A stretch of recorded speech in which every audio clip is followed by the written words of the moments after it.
देखिए, सेल काफ़ी टाइम से सेल क्राइम ब्रांच इन कैरेक्टर्स पर नज़र रखती है जो कि आर्म्स ट्रैफिकिंग में इन्वॉल्व है।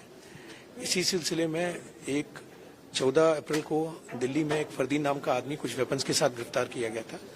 फरदीन की गिरफ्तारी से पता चला कि उसके साथ एक अमन उर्फ अभिषेक खुर्जा का रहने वाला था, जिसकी कनेक्टिविटी के थ्रू ये फरदीन जो है इसने एक मौजपुर के वसीम के थ्रू वेपन लिए थे। जब वसीम की गिरफ्तारी की गई तो पता चला कि वो ये वेपन सोर्स करता था एक राहुल अंसारी नाम का आदमी है जो कि खुर्जा का रहने वाला है। तो बाद में जो कहानी पूरी पता चली उससे ये क्लियर हुआ कि इस पूरे ऑपरेशन का जो नेटवर्क का पूरा मास्टरमाइंड है वो एक शहबाज अंसारी है जो पहले भी वेपन्स के केसेस में गिरफ्तार हो चुका है। सिद्धू मूसेवाला मर्डर केस में वेपन सप्लाई में उसका नाम आया था और अरेस्ट हुआ था। फिर बाद में वो पैरोल पे जंप करके पीओ हो गया है।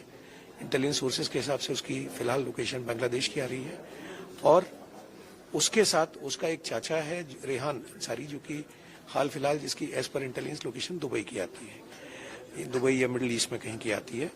तो ये रेहान अंसारी हमारा प्रोक्लेम्ड ऑफेंडर भी है और ये दोनों मिलकर नेटवर्क चलाते थे। इनके वेपन्स 2 बॉर्डर से आते थे, एक पंजाब बॉर्डर से थ्रू ड्रोन्स आती थी, इनकी सप्लाई क्रॉस बॉर्डर ट्रैफिकिंग होती थी, दूसरी नेपाल बॉर्डर से थ्रू कार लेके आते थे और ये सारे का सारा इन दोनों के इंस्टेंस पे होता था। और इनके आगे कनेक्टिविटी इनका जो अपना इसका शहबाज अंसारी का कजन है राहिल अंसारी, ये अपने एक और एसोसिएट को इमरान को नेपाल बॉर्डर पे लेने भेजता था। इमरान भी शहबाज अंसारी का जीजा है और ये नेपाल बॉर्डर से वेपन्स लेके आता था। नेपाल बॉर्डर से वेपन लेके आने के बाद में ये राहिल अंसारी को देता था और राहिल अंसारी 2 नेटवर्क्स में इसकी सप्लाई अभी तक हमें आई है। एक तो लोकल क्रिमिनल नेटवर्क में जो कि वसीम के थ्रू आई है और दूसरी हमें आई है एक अहमद है जो कि जौनपुर का रहने वाला है जिसको ये वेपन दिया करता था। अहमद को जो वेपन्स देता था वो वेपन्स के बदले में कई बार ये कैश भी लेता था और कई बार उसके बदले में ये लोकल कंट्री मेड पिस्टल्स भी लेता था।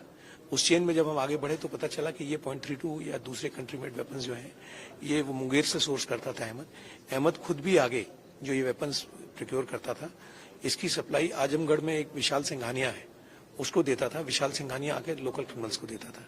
तो कुल मिला के जो चीज़ इसमें सामने आ रही है कि एक ट्रांसनेशनल सिंडिकेट है, इंटरनेशनल सिंडिकेट में कहूँगा, जिसमें कैरेक्टर्स दुबई भी बैठे हैं, जिसमें कैरेक्टर्स बांग्लादेश भी बैठे हैं, जो कि अपने जो इनके स्टेट एक्टर्स हैं रोग एजेंसीज के, उनके through cross border terrorism and cross border trafficking करवाते हैं उसकी। इसमें या डेफिनेटली इसमें अभी कुछ नाम और सामने आ सकते हैं। जैसे मैंने कहा इसमें टोटल 23 वेपन्स हमें मिले हैं और ये 23 वेपन्स में जिगाना पिस्टल्स हैं, 23 वेपन्स में PX-30 है और जो सफिस्टिकेटेड वेपन्स हैं वो है ग्लॉक है इसमें और साथ में .32, .9 mm और डिफरेंट टाइप के पिस्टल्स हैं, शॉटगन्स भी हैं और 92 कैटरिजेस हैं जिसमें कि .32 के अलावा SLR की कैटरिजेस भी हैं।